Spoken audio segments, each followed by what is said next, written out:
ada yang mastur, posisinya kayak nabi, sembunyi, nampak seperti petani, tukang becak, nelayan ya.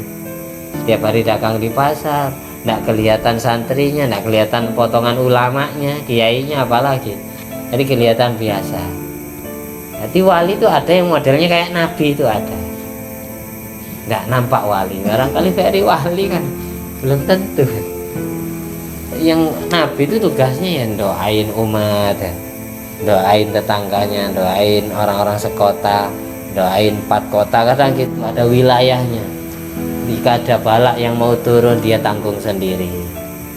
Mending satu saya jadi korban, yang lain selamat. Ada yang kayak gitu. Ketika wali itu tidak tega, dikasih tahu sama Allah, ini ada balak yang mau turun di bumi ini, di kota ini, di negara ini. Tidak tega walinya, tidak, akhirnya diemban sendiri. Ada yang kayak gitu. Ini sakit parah. Kita enak-enakan nanggung maksiatnya orang-orang yang ada di sekitar, nanggung dosanya orang. Ini tidak keenakan orang jadi kekasih Allah. Perjuangan sengsara hidupnya, ujiannya sangat berat.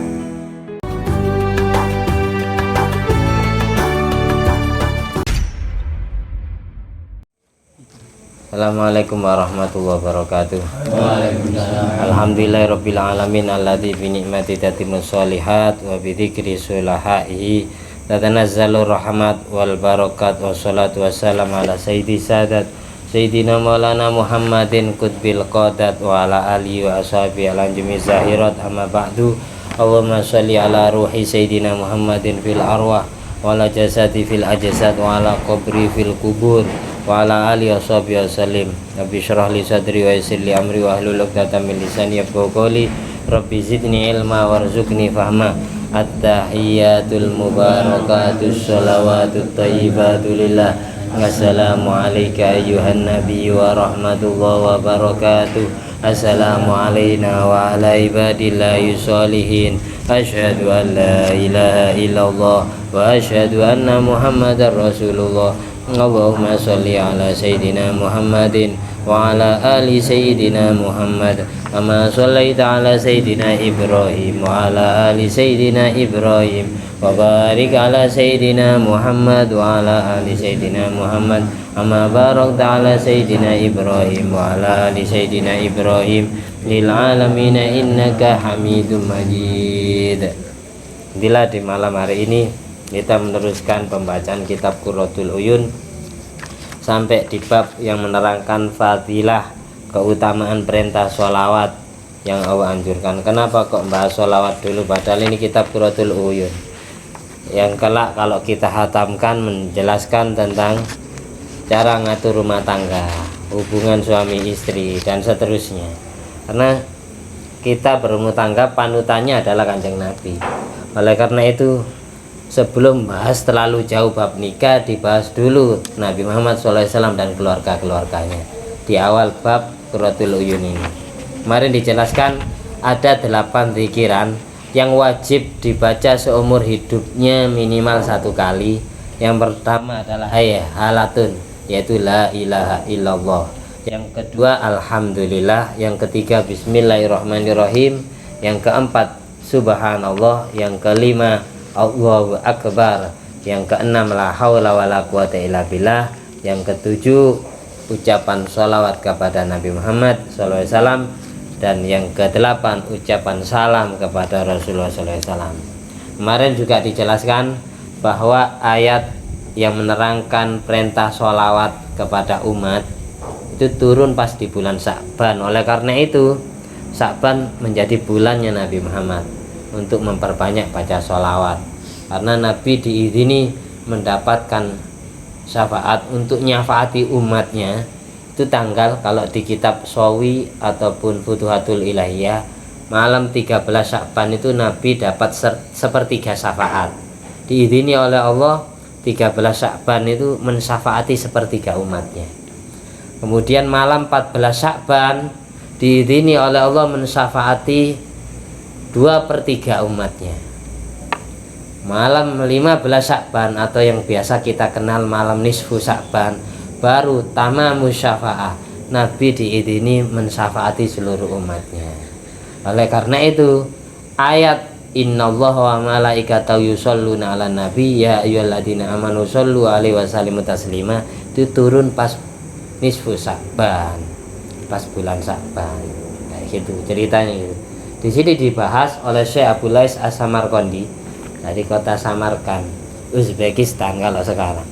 Idza aratta an ta'rifa anna sholata 'alan nabi afdal min sairil ibadat. Kalau kamu ingin tahu sholawat itu ibadah lebih utama daripada ibadah yang lain, fangdur qaulahu ta'ala, renungi ayat tadi itu innallaha malaikatahu yusholluna 'alan nabi. Di situ fa amarallah ibadah bisairil ibadat wa shalla alaihi bi nafsihi awalan wa amaral malaikata bi sholat alaihi tsumma amaral mu'minin bi ayyusallu alaihi.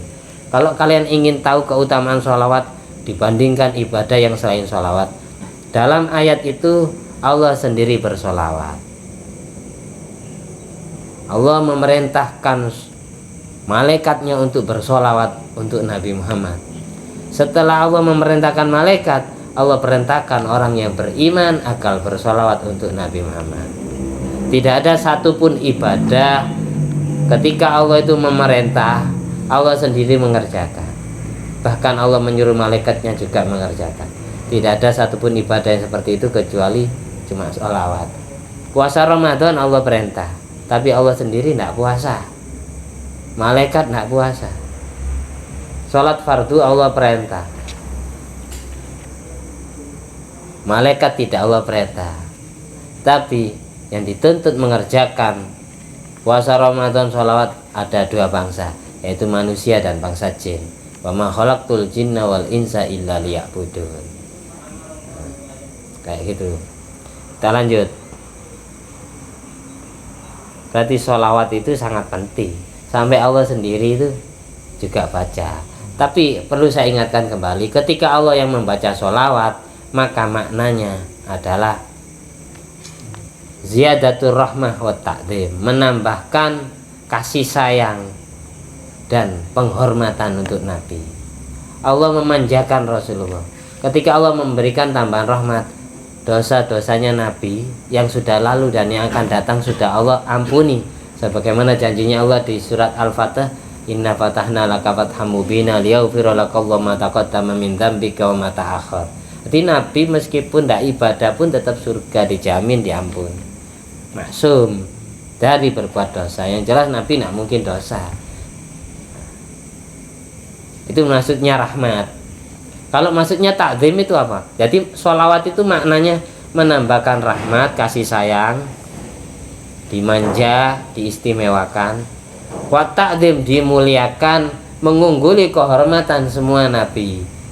124.000 nabi itu derajatnya masih kalah dengan Rasulullah SAW. Bahkan Nabi Adam alaihissalam ketika menikah dengan Siti Hawa, mas kawinnya adalah membaca sholawat kepada Nabi Muhammad. Mengapa? Karena makhluk pertama yang Allah ciptakan adalah nur Nabi Muhammad. Innallaha khalaqa qablal asya nura nabiyyika Muhammadin sallallahu alaihi wasallam min nuri. Hadis riwayat sahabat Jabir bin Abdullah yang bertanya langsung kepada Rasulullah, akhbirni an syai'in khalaqallahu qablal asya. Tolong kasih tahu saya ilmu makhluk apa yang pertama kali Allah ciptakan di dunia ini. Ternyata Nabi Muhammad jawab, itu nurku, nur nabimu Muhammad sallallahu alaihi wasallam. Sebelum Allah menciptakan segala sesuatu dari nur Nabi Muhammad, Allah terciptakan terlebih dahulu sebagai makhluk pertama nurnya. Jadi makhluk pertama itu nur Nabi Muhammad. Jadi nuqtatul wujud yang dikandung makna titik baknya bismillahirrahmanirrahim, itu secara hakikat titik wujudnya alam semesta itu Allah, secara majazi Rasulullah. Sebab Allah semua makhluk ada, sebab Rasulullah semua makhluk tercipta.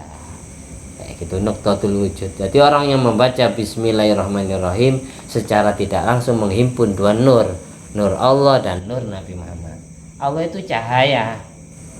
Sebagaimana di surat An-Nur. Kenapa disebut An-Nur? Karena ada ayat Allahu nurus samawati wal ard. Mathalu nuri kamishkatin fiha misbah. Al misbahu fi zujajah azujajatu ka'annahu kaukabun durriyun yuqadu min syajaratin baikunatin la syarqiyatin wala gharbiyah yakadu zaituha yudhi'u walau lam tamsas hunar nurun ala nur yahdillah linurihi may yasha. Jadi Allah cahaya di atas cahaya. Cahaya yang urutan kedua adalah cahaya Nabi Muhammad. Allah menunjukkan cahayanya Allah kepada Allah kepada orang yang Allah kehendaki. Yahdillah linurihi may yasha. Jadi orang yang hatinya itu dapat hidayat berarti hatinya dapat nur. Orang kafir bisa terbuka hatinya masuk Islam itu karena ada nurnya. Orang Islam ahli maksiat tiba-tiba tobat sadar hatinya itu berarti dikasih nur. Wa may yashrah sadrahu lil Islam wa huwa ala nurin mir rabbih. Banyak ayat Quran yang menjelaskan tentang nur itu. Seperti itu. Jadi tujuan kita baca Al-Quran biar dapat nurnya Allah. Tujuan kita baca sholawat biar dapat nur Nabi Muhammad. Ketika jasmani rohani kita menyatu dua cahaya itu, maka kehidupan kita akan sejahtera, sempurna zahir batin. Nah, itu maksudnya. Karena Al-Quran kalamullah. Saya punya guru masih hidup ya. Anaknya itu lidahnya itu tulisan Allah. Bukan ditulis di pulpen. Ketika ngobrol sama saya kelihatan gitu loh. Ilatnya pas melet, lidahnya pas melet, bercahaya gitu, ada tulisan Allah.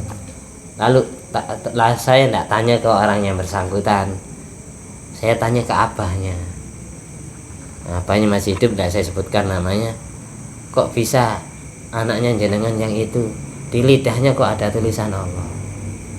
Terus jawabannya abahnya gini, ketika istri saya mengandung anak itu, saya rajin menghatamkan Al-Quran, hobi baca Al-Quran, khatam, ngulangi dari depan lagi khatam ya, diniati untuk anaknya. Ternyata setelah lahir di lidahnya ada tulisan Allahnya. Itu pertama kali lahir nggak kelihatan, baru usia 1 tahun 2 tahun baru nampak jelas. Makanya kalau beliau itu ngobrol-ngobrol itu mulutnya selalu ditundukkan gini, takut kelihatan orang, takut riak. Nggak dibuka lebar-lebar gitu kayak kita ngomong gitu. Hati-hati betul, takut kan. Nggak sengaja kelihatan. Terus saya tanya ke orang tuanya, ini mandi pengucapnya, kalau doa mustajab. Barangkali itu diantara yang jelas ada tulisan itu Allah yang ngasih stempel. Tanpa rekayasa, tidak bisa hilang nih. Di lidahnya putih jelas itu, percaya. Kalau ngobrol itu nunduk, seringan nunduk, takut lidahnya kelihatan orang. Kalau ngomong-ngomong tidak berani, hati seringan diem. Karena kalau keceplosan ngomong itu jadi takut yang diomongkan yang jelek. Apes benar, celaka benar. Makanya kalau ketemu dia saya sering minta doakan saya gitu. Penting diamini, terserah niatan saya minta apa kan. Anak lidahnya orang itu kalau sudah tulisan Allah, ketika menasehati kayak Allah sendiri yang nasihati, langsung masuk ke hatinya orang yang dinasihati. Jadi kesimpulannya orang yang ahli baca Al-Quran itu lidahnya akan dipenuhi nurnya Allah, karena Al-Quran kalamullah. Orang yang ahli baca Al-Quran itu seolah-olah dia ngobrol dengan Allah. Orang yang baca hati seolah-olah dia ngobrol dengan Rasulullah, karena yang punya kalam Rasulullah. Kalau Al-Quran Allah, sama kayak gitu. Itu mustajab kalau ngomong. Kita lanjut. Itu diantara keutamaan sholawat. Ada hadis riwayat sahabat Abdullah bin Amr bin Al-As radhiyallahu anhu, hadis mauquf, man shalla ala nabi sallallahu alaihi wasallam wahidatan sallallahu alaihi wa malaikatu biya sab'ina sholatan. Orang yang baca sholawat kepada Nabi Muhammad 1 kali, maka Allah balas, maka Allah sholawati, malaikat sholawati dia dengan 70 sholawat. Orang yang baca sholawat kepada Nabi Muhammad 1 kali, maka Allah dan malaikatnya mensolawati orang itu 70 kali. Tuh hadis riwayat Abdullah bin Amr bin Al-As. Apalagi di bulan Ramadan dilipat gandakan. Ini yang jelas di selain bulan Ramadan. Ini yang jelas juga di selain hari Jumat. Di bulan Ramadan hari Jumat ditambah. Kalau seandainya semua pahala itu nampak kelihatan mata setelah kita mengerjakan, niscaya tidak ada orang yang bermaksiat. Sengaja tidak Allah kasih tahu. Yang nguji, namanya hidup di dunia ujian bagi kita. Alladzi khalaqal mauta wal hayata liyabluwakum ayyukum ahsanu amala. Allah menghidupkan kita, Allah mematikan kita, tujuannya tidak lain untuk ngetes mana di antara kita yang paling baik dalam beribadah. Bukan yang paling banyak, banyak-banyakan tarawih, banyak-banyakan taharusan, bukan itu. Orang yang paling baik ibadah adalah orang yang menjalankan ibadah itu dengan hati yang tulus, dengan hati yang ikhlas, tidak ada keterpaksaan, tidak pernah hatinya itu ngerosok abot mengerjakan, terus tidak ada harapan ingin dipuji orang atau biar dapat nilai tambahan dari calon mertua. Itu termasuk riak namanya. Nah, yang paling aman itu tadarus di rumah sendiri. Kalau di musola suaranya dimerdu-merdukan, di pinggir musola ada cewek yang diidamkan, atau tempat musolahnya, tempat terawihnya itu pas di depan rumah sang doi, pura-pura rajin terawih biar dapat nilai tambahan. Ini namanya riya, bukan ayyukum ahsanu amala itu namanya. Mudah-mudahan kita dijauhkan dari penyakit riya. Terus gimana? Orang itu mengerjakan sesuatu yang karena manusia itu riya. Meninggalkan sesuatu karena manusia juga riya. Dawuhnya Imam Fudail, Syekh Fudail bin Iyad rahimahullah ta'ala, tarkul amali ajlin nas riyaun. Kita tidak jadi ibadah gara-gara takut diomongi orang, itu sudah riya. Karena bukan karena Allah, berarti karena manusia, karena takut diomongi orang. Terus takut saya dianggap so alim, akhirnya tidak jadi berangkat ibadah. Gara-gara apa? Bukan gara-gara Allah, tapi gara-gara orang yang ngomongi. Itu namanya riya. Kalau riya berarti tidak ikhlas. Jadi banyak orang itu salah paham, dikira riya itu pengertiannya hanya mengerjakan ibadah karena orang lain, meninggalkan ibadah karena orang itu juga riya. Wurung ibadah gara-gara menungsa itu juga riya. Terus gimana solusinya? Yang jelas maju kena, mundur kena penyakit riya ini. Kita maju karena manusia ya riya, mundur tidak jadi berangkat karena manusia juga riya. Solusinya gimana? Tetap kita maju. Semisal awalnya riya, nanti ketika kita mau mengerjakan ditata lagi niatannya, diperbarui lagi, diistighfari lagi. Tadi saya karena manusia, saya rubah saya karena mencari ridha Allah. Daripada kita tidak jadi ibadah, tidak ibadah terus. Mending tetap ibadah meskipun riya. Apalagi seorang panutan, jadi seorang tokoh di masyarakat, mencontoh, karena ibadahnya dicontoh oleh masyarakat. Itu tidak apa-apa ibadahnya riya dulu. Nanti kalau sudah istiqomah, sembuh sendiri penyakit itu. Kullu tomanin nyamanun. Segala sesuatu sudah tuman ya, nyaman dikerjakan. Wis tuman, wis kulino.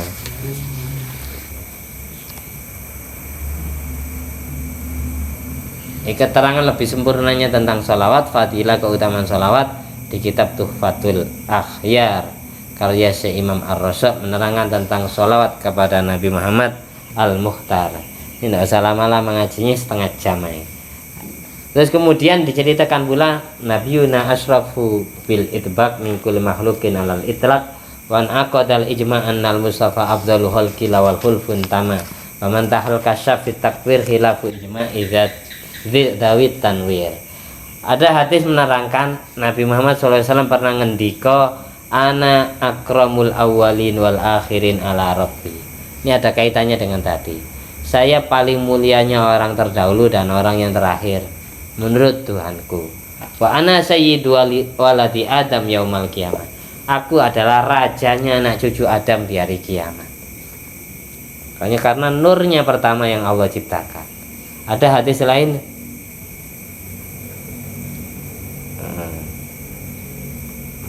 awalu nabiyin khalqan, awalu akhiru nabiyin ba'san. Nabi itu nabi pertama dalam penciptaannya, nabi terakhir dalam terutusnya. Kuntu awalan nabiyyin fil khalqi wa akhiruhum fil ba'si. Aku adalah nabi pertama dalam penciptaannya dan aku adalah nabi terakhir dalam terutusnya. Jadi sejatinya karena nurnya tercipta pertama kali, berarti nabi pertama dalam penciptaannya bukan Nabi Adam, tapi Nabi Muhammad SAW. Oleh karena itu Nabi Adam menikah, mas kawinnya baca sholawat. Oleh karena itu sampai sekarang, sebelum kita jawab qabiltu, sebelum yang mengakad angkah tuka, itu sunat diawali hamdalah dan sholawat kepada Nabi Muhammad sebagaimana kemarin. Karena manusia pertama saja nikahnya, mas kawinnya pakai sholawat. Sholawatnya berapa kali Nabi Adam? Menurut satu riwayat 10 kali, riwayat lain 20 kali. Jadi sebagai mas kawinnya. Tidaknya kita kalau nak niru Nabi Adam ya minimal sholawatnya 1 kali. Coba misal sebelum jawab qabiltu, saya ulangi lagi. Sebelum mengucapkan qabiltu, setelah Pak penghulunya bilang alhamdulillah wassalatu ala rasulillah ya Muhammad Saleh, angkah tuka wa zawajatuka mahtubataka Fatimah binti Yazid bimahri arbaati malayin 4 juta semisal. Baru salah jawab, nanti ikuti saya. Alhamdulillah wassalatu ala rasulillah qabiltu nikaha wa tazwijaha bil mahril madhkur. Atau gini, alhamdulillah wassalatu ala rasulillah qabiltu nikaha wa tazwijaha ala sodakil madhkur. Bisa seperti itu. Intinya sunat diawali hamdalah dan sholawat baru qabiltu. Hamdalah dan sholawatnya singkat. Alhamdulillah wassalatu ala rasulillah, alhamdulillah wassalatu ala rasulillah qabiltu nikaha. Semisal yang hamdalah sholawat nak dimasukkan di mic, nak masalah. Misal yang di mic itu qabiltunya saja tidak apa-apa. Jadi ketika yang akad itu ngucap kalimat akad ya, lafaz akad, kita sudah baca alhamdulillah wassalatu ala rasulillah. Baru yang dimasukkan ke mic qabiltu nikaha wa tazwija bil mahril madhkur. Seperti itu nak Pak. Ini sunat, jarang diamalkan. Kalau sudah nikahnya tidak ikut, akad nikahnya tidak ikut sunnah Rasul, ya rumah tangganya susah. Susah. Karena tidak terjalin dengan sunnah. Rezeki ini seret nyalahno pangeran. Allah sudah janji orang sudah nikah itu pasti rezekinya lancar. Karena kalau masih jomblo, rezeki sendiri. Ketika sudah nikah, rezeki berdua. Jatah rezeki 2 orang. Ketika sudah punya anak, jatah rezeki 3 orang. Nambah anak lagi, jatah rezeki 4 orang. Jadi itu gabung jadi 1. Makanya wa ankihul ayama minkum wassolihina min ibadikum wa imaikum iyakunu fuqara yughnihimullahu min fadli. Makanya di Al-Qur'an ayatnya, nikahkanlah orang yang berjaga, baik laki maupun perempuan. Iyakunu fuqara, kalau memang sesudah nikah masih fakir, yughnihimullahu min fadli, maka Allah berkaya dengan anugerahnya. Itu janjinya Allah di Al-Qur'an. Kalau sesudah nikah masih fakir saja, berarti ada yang tidak beres akadnya, tidak beres. Kan Allah sudah janji, kalau sudah nikah masih fakir, terus fakir, nak kaya, nak cukup rezekinya, berarti ada yang bermasalah. Ada sunnah Rasul yang ditinggalkan mungkin itu. Ada dosa yang tersembunyi yang masih belum dilebur. Terus bahas masalah Rasul. Lafaz Rasul itu apa bedanya Rasul sama Nabi? Rasul adalah man arsalallah ila khalqihi. gitu. Rasul adalah orang yang Allah utus untuk makhluk dan wajib menyampaikan risalahnya kepada kaum yang diutus. Kalau nabi, orang yang diangkat oleh Allah, yang diutus oleh Allah, tapi tidak wajib menyampaikan nubuahnya kepada kaum yang dipimpin. Nabi itu tugasnya doakan umat. Kalau Rasul itu dakwah, kelihatan kiprahnya di masyarakat, perannya di masyarakat, kelihatan ngajarnya, kelihatan ngajaknya, viral Rasul. Diriwayatkan terus berapa jumlahnya Nabi, berapa jumlahnya Rasul. Ada hadis riwayat sahabat Abu Dzarin Al-Ghifari. Hadisnya aslinya panjang. Abu Dzarin Al-Ghifari tanya ke Rasulullah, ya Rasulullah, kamil anbiya, wahai Nabi, wahai Rasulullah, Nabi Muhammad, berapa jumlahnya nabi yang pernah Allah utus, mulai Nabi Adam sampai panjenengan. Sahabat Abu Dzarin Al-Ghifari ini sahabat yang hobinya tiap hari ngasih makan semut, makanya dijuluki Abu Dzarin, bapaknya semut. Sahabat Abu Dzarin Al-Ghifari ini setiap hari sedekah gula ke semut, setiap hari, makanya dijuluki Abu Dzarin Al-Ghifari. Abu Dzarin tanya ke Rasulullah, ya Rasulullah, berapa jumlahnya nabi yang pernah Allah utus mulai Nabi Adam sampai panjenengan? Terus Nabi Muhammad SAW menjawab, mi'atu alfin wa arba'atun wa ishruna alfan, 124.000 nabi. Kalau di kitab Hasyiatul Bajuri, Hasyiah I'anatul Thalibin bab sholat Jumat, kan makruh nyukur jenggot, bahkan ada yang mengharamkan. Jenggotnya Rasulullah itu jumlahnya 124.000 bulu. Tapi jenggotnya Rasulullah itu hitungannya 124.000. Sama persis kayak hitungannya Nabi, 124.000. Fakultu, lalu aku bertanya lagi, katanya Abu Dzarin, ya Rasulullah, fakam ar-rusul min dzalik, terus yang diangkat jadi Rasul berapa? Dari 124.000 nabi yang jadi Rasul berapa orang? Katanya Abu Dzarin kepada Rasulullah. Nabi jawab, salasumi'atin wa salasata asyara jamman ghafira. Jumlahnya yang jadi Rasul 313. Sama persis dengan jumlahnya tentara Raja Tolut di akhir juz 2 surat Al-Baqarah. Sama persis kayak jumlahnya tentara perang Badar. Badar Kubra itu 313 tentara lawan 1000. Jadi 313 itu makna dari jumlahnya para rasul, jumlah tentara Raja Tolut, dan jumlah tentara perang Badar. Makanya banyak ulama-ulama kita wiritannya itu 313 sholawat, biar didamping oleh beliau-beliau itu setiap hari kemana-mana. Ada yang wiritan sholawat sampai 124.000 itu ada, dicicil lah 124.000 itu kalau setiap hari 1000 ya berapa hari berarti? 124 hari, 124 hari berarti wiritanya tiap hari sholawat 1000, biar didamping oleh para rasul, para nabi, 124.000 nabi. Hati kalau nabi itu mastur, tidak terkenal, tidak viral. Tapi kalau Rasul terkenal. Itu kesimpulannya gitu. Hati yang Allah bikin terkenal cuma 313 orang seluruh dunia. Dari Nabi yang Allah utus cuma 313 orang yang jadi Rasul, yang terkenal. Yang jadi Nabi 124.000. Kurangi 313, sisa berapa ribu? Yang jadi Nabi itu mastur, tidak terkenal.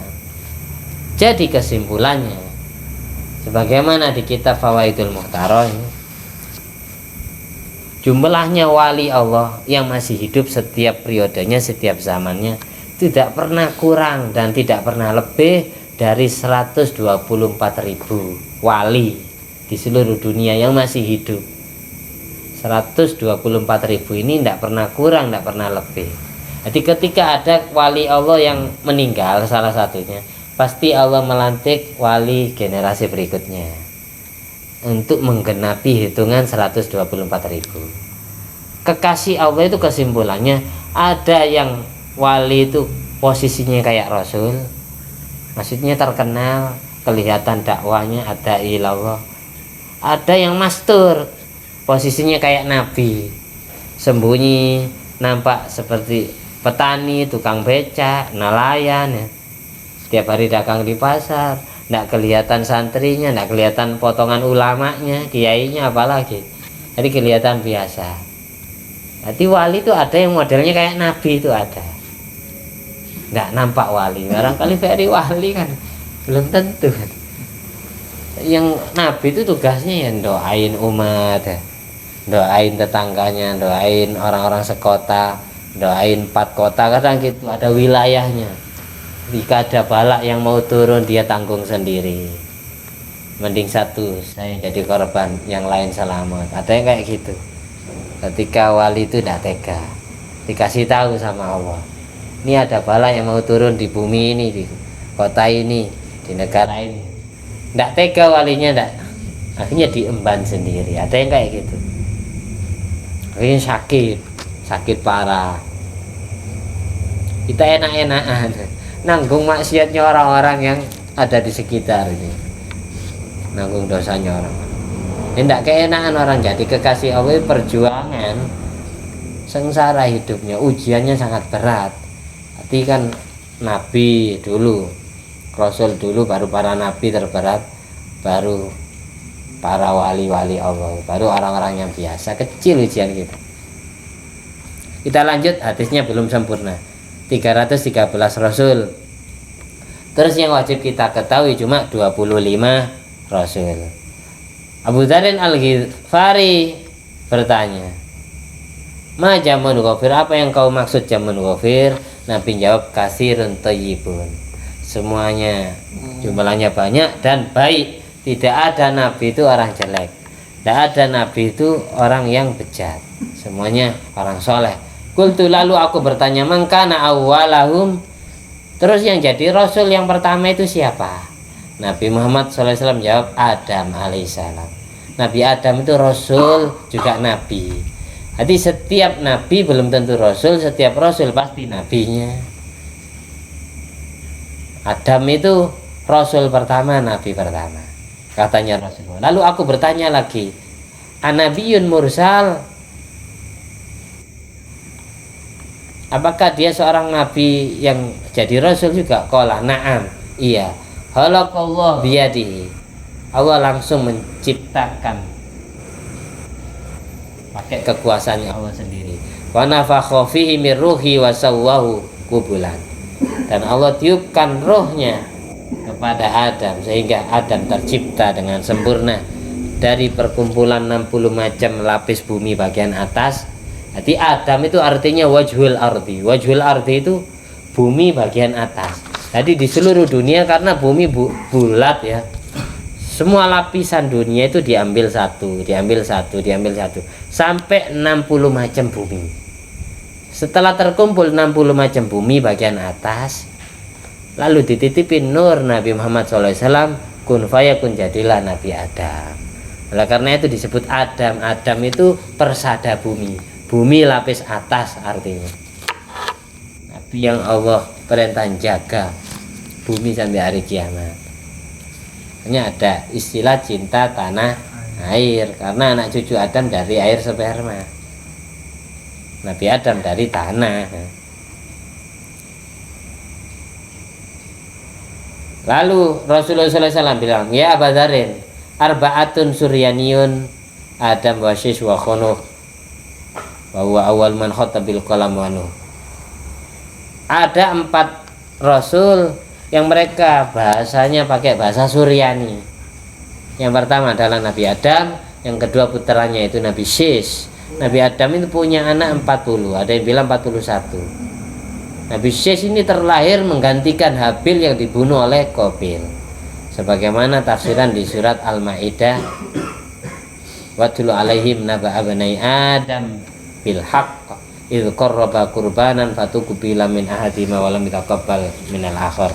Singkat cerita, ketika Qabil membunuh Habil, barulah Allah gantikan Habil dengan lahirnya putra yang kelak jadi nabi pengganti Nabi Adam yang bernama Nabi Sis.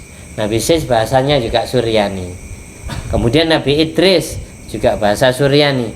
Ini nabi pertama yang nulis pakai pena, pakai pulpen. Ini Nabi Idris. Pekerjaannya jahit pakaian. Nabi Adam petani, karena sajaratul hudi yang dimakan, yang dilanggar di surga itu dibawa ke bumi, ditandur, ditanam. Hanya tumbuhnya jadilah biji gandum itu. Sebagaimana kata di kitab Kasyifatus Saja. Terus yang terakhir yang bahasa Suryani Nabi Nuh alaihissalam, yang di masanya ada banjir terbesar seluruh dunia yang dikenang dalam sejarah banjir tufan. Semua anak cucu Nabi Adam, semua manusia yang hidup zaman sekarang itu keturunan Nabi Sis, tidak dari anak-anak Adam yang lain. Apalagi keturunan Qabil sudah Allah habiskan ketika banjir tufan di era Nabi Nuh. Ini anak cucu Qabil pembunuh Habil itu sudah habis, sudah meninggal dunia semua. Nabi Adam ini dengan Siti Hawa nikah, lahir 40 anak awalnya, terus dibunuh 39, lalu Allah sempurnakan jadi 40 lagi dengan lahirnya Nabi Sis. Selama 20 kehamilan, Hati 20 kehamilan Siti Hawa, lahir pertama langsung kembar, bayi laki dan perempuan. Hamil kedua lahir kembar laki perempuan, hamil ketiga kembar laki perempuan, dan seterusnya seperti itu. Hati 20 kehamilan, lahirnya rangkap. Jadi semuanya punya kembaran laki, kembaran perempuan. Kecuali Nabi Sis lahirnya sendiri, tidak punya kembaran. Karena lahirnya Nabi Sis ini menggantikan Habil yang terbunuh oleh Qabil. Nah gitu. Nabi Sis ini nabi juga rasul. Sebab beliau mendapatkan suhuf, mendapatkan kitab suci, 60 kitab Nabi Sis ini. Terus Nabi Ibrahim dapat 30 kitab. Jadi totalnya 90, 60 tambah 30. Nabi Sis 60 kitab, Nabi Ibrahim 30 kitab. Terus Nabi Musa selain Taurat 10 kitab. Makanya di surat Al-Alaq, Suhufi Ibrahim wa Musa, kitabnya Nabi Ibrahim, kitabnya Nabi Musa. Jadi totalnya 100. Ditambah 4 kitab. Yang pertama kitab Zabur diturunkan Nabi Daud, yang kedua kitab Taurat diturunkan ke Nabi Musa, yang ketiga kitab Injil diturunkan kepada Nabi Isa alaihissalam, yang terakhir kitab Al-Furqan atau Al-Quran diturunkan kepada Nabi Muhammad SAW. Jadi totalnya kitab yang pernah Allah turunkan ke bumi kepada para nabinya 104 kitab. Itu semuanya Allah simpulkan di dalam Al-Quran. Semuanya kitab-kitab sebelum Al-Quran menerangkan sifatnya Nabi Muhammad SAW. Oleh karena itu kelahirannya, kedatangannya ditunggu-tunggu, lahirnya yang dirayakan. Kalau wali yang dirayakan haulnya, hari wafatnya. Karena sebelum wali-wali Allah itu lahir tidak terkenal namanya. Tapi Nabi Muhammad SAW sebelum orangnya lahir sudah viral. Di kitab-kitab terdahulu sudah disebutkan namanya. Tuh bedanya di situ.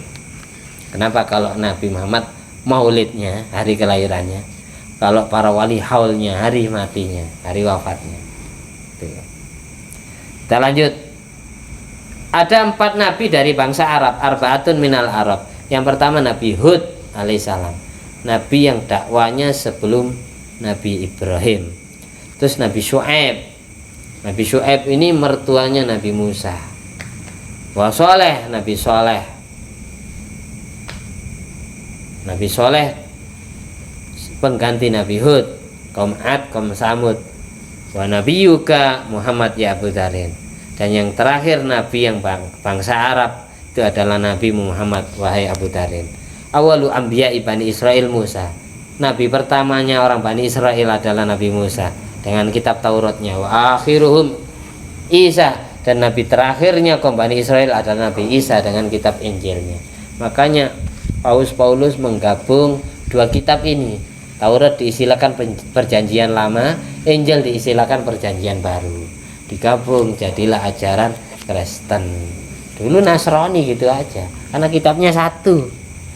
Terus ketika Injil disarai jadi beberapa kitab oleh Lukas, Yohanes, Markus, Matius ya. Akhirnya istilah Kristen, ada Kristen Ortodok, ada Protestan, ada Katolik dan seterusnya. Aslinya tidak ada. Wa awalur rusul Adam wa akhiru Muhammad sallallahu alaihi wasallam. Rasul pertama Nabi Adam, rasul terakhir Nabi kita Muhammad sallallahu alaihi wasallam. Kita lanjut di pertemuan selanjutnya. Kemudian kita di bulan Ramadan ini mendapatkan Lailatul Qadar. Karena satu malamnya kayak kita beribadah 80 tahun. 1000 bulan itu 83 tahun, 1000 bulan. Karena umat-umat sebelum Nabi Muhammad itu umurnya ada yang 1000, bahkan Nabi Adam sendiri tidak meninggal dunia sebelum jumlahnya anak cucunya Nabi Adam 40.000. Ketika jumlahnya manusia itu 40.000, barulah Nabi Adam ini meninggal dunia. Berarti umurnya Nabi Adam berapa tahun? Bisa jadi 100.000 tahun. Nabi-nabi terdahulu itu ada yang 100 tahun, ada yang 500 tahun, 700 tahun, ada yang 300 tahun.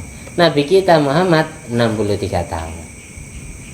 Umatnya ya baina sittin wa sab'in, antara 60 sampai 70. Lebih dari itu jarang. Mungkin 10.000 satu orang sampai umur 100 itu.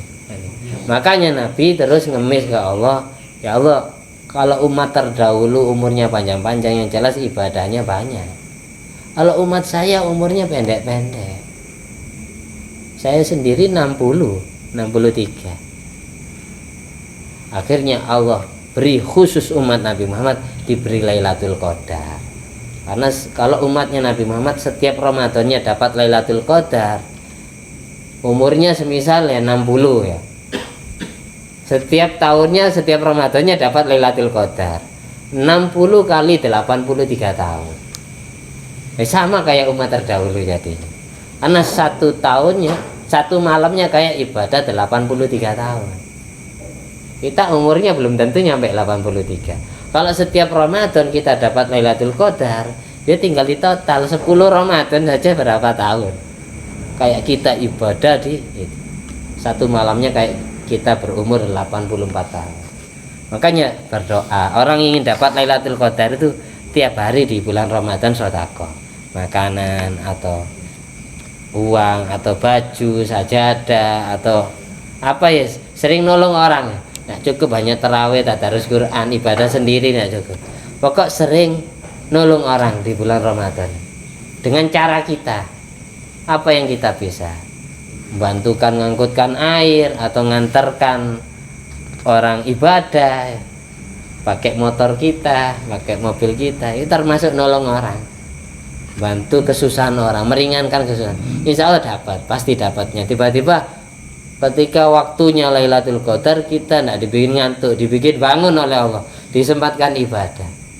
Yang lain tidur, yang tidak Allah kehendaki. Anak kadang satu Ramadan itu satu kali Lailatul Qadarnya, kadang 2 kali. Kadang yang malam pertama itu sudah Lailatul Qadar. Jadi tidak nentu, ketika orang sudah malas tarawih, malas tarusan, kadang Allah turunkan hanya hamba-hamba yang Allah kehendaki saja yang dapat. Dan bermanfaat, amin. Ya Allah, berilah kami rizki untuk mendapatkan Lailatul Qadar di Ramadan ini dan Ramadan tahun selanjutnya selagi kita masih hidup. Ya Allah, berilah cahayamu kepada hati kami, bimbinglah jalan hidup kami, jalan yang kau ridhoi dan diridhoi oleh Rasulullah SAW. Jadikanlah semua keluarga kami, anak dan istri kami, manusia-manusia yang berbakti kepadamu, bertakwa kepadamu. Jadikanlah anak cucu kami dan seluruh kerabat sahabat kami selamat dan bahagia dunia sampai akhirat atas bimbinganmu dan bimbingan Rasulmu Muhammad SAW. Ala diniyat wala kuniyatin sholihah wa ala kulli man wa salafus salih bi jaina bil mustafa al mujtaba Muhammadin sallallahu alaihi wasallam amin bi sirri asraril Fatihah. A'udzu billahi minasyaitonir rajim. Bismillahirrahmanirrahim. Alhamdulillahirabbil alamin arrahmanir rahim maliki yaumiddin. Iyyaka na'budu wa iyyaka nasta'in ihdinas siratal mustaqim siratal ladzina an'amta 'alaihim ghairil maghdubi 'alaihim waladdallin amin. Alhamdulillah alladzi at'amani hadzal ilma wa razaqanihi min ghairi haulin minni wala quwwatin. Allahumma shalli ala sayyidina Muhammad wa ala ali sayyidina Muhammad bi fadli subhana rabbika rabbil izzati amma yasifun wa salamun alal mursalin walhamdulillahi rabbil alamin bi fadli subhanakallahumma wa bihamdika asyhadu an la ilaha illa anta astaghfiruka wa atubu ilaik. Wassalamualaikum warahmatullahi wabarakatuh. Waalaikumsalam.